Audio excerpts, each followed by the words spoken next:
Welcome to the program. I'm Larry Elder. Holiday season is here, and I am so proud to bring you one of the best holiday gifts you're ever going to get this year. That's right. For the first time ever on the Larry Elder Show, I'm hosting a holiday giveaway, and not just any giveaway. These gift boxes are prepared and signed by yours truly, the great Eldersky. So you definitely do not want to miss this. Simply go to winlarry.com to join the giveaway. And don't wait. I'm going to announce, count them, 3 winners live on the Larry Elder Show on Epic TV on December the 8th. 3 winners. Again, go to winlarry.com to join the giveaway, and I wish you the best of luck. Pundits, liberal and conservative, underestimated the impact on the midterms of the reaction to the reversal of Roe versus Wade. In states like Kentucky and Michigan, where abortion was on the ballot, restrictions to abortion lost, and protecting access, as they call it, to abortion won. Take California. Voters voted on Proposition 1, a ballot measure to, quote-unquote, codify abortion. Now, based on the language, one could interpret it as allowing abortion up to a moment before birth. Governor Gavin Newsom overwhelmingly won re-election, but Proposition 1 passed by an even larger margin than Newsom's victory percentage. But even in conservative counties, where the Republican candidate won, a majority of voters still voted for Proposition 1. Think about that. Now, according to the New York Times, in the 2 months following the reversal of Roe, there were 10,000 fewer abortions than would have been expected to have taken place over that period of time. If the price of saving 10,000 lives is that Republicans underperform in the midterms, it is, in my opinion, a small price to pay. At one time, this famous person agreed with me and wrote a personal, compelling article that makes the case against abortion. This is what he wrote. I was born out of wedlock and against the advice that my mother received from her doctor, and therefore abortion is a personal issue for me. From my perspective, human life is the highest good, the summa bonum.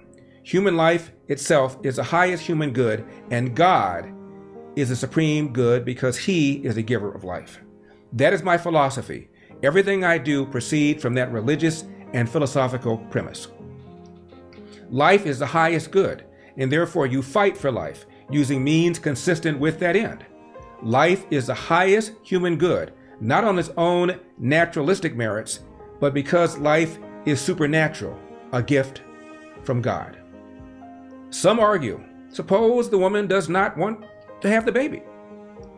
They say that very fact that she does not want the baby means that the psychological damage to the child is reason enough to abort the baby. I disagree. The solution to that problem is not to kill the innocent baby, but to deal with her values and her attitude towards life, that which allowed her to not want the baby.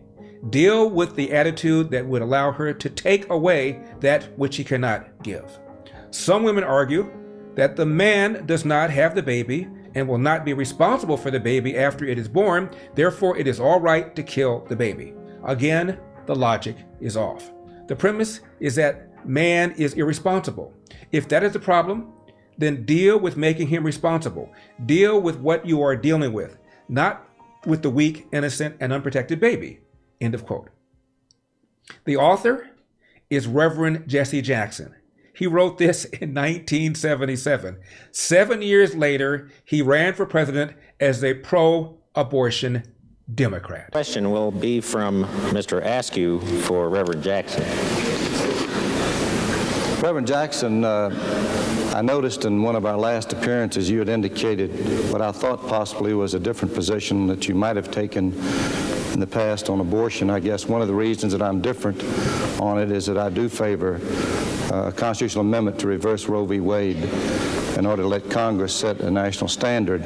What is your position on that right now, sir? My position is I am not pro-abortion, I'm freedom of choice, even as a matter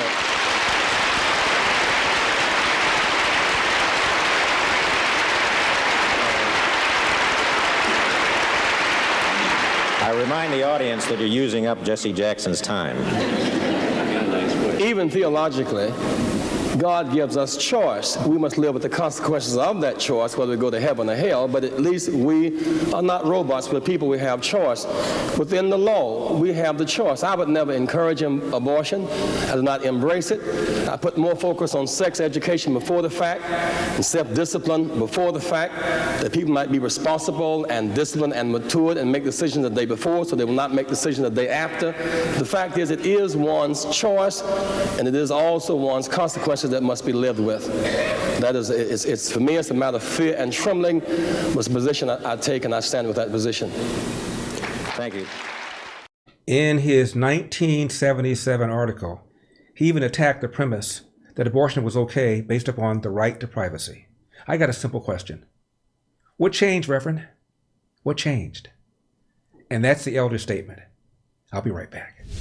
I know you love the show, so be sure to hit that like button, hit subscribe, and go down below and click on the description below, because we have been demonetized by YouTube. So you want to make sure you don't miss any of our exclusive bombshell videos. Get on our mailing list. And as I mentioned, we've been demonetized, so you see that little donate button there? You might want to throw a little something in the tip jar so we can keep going. We're going to need your help.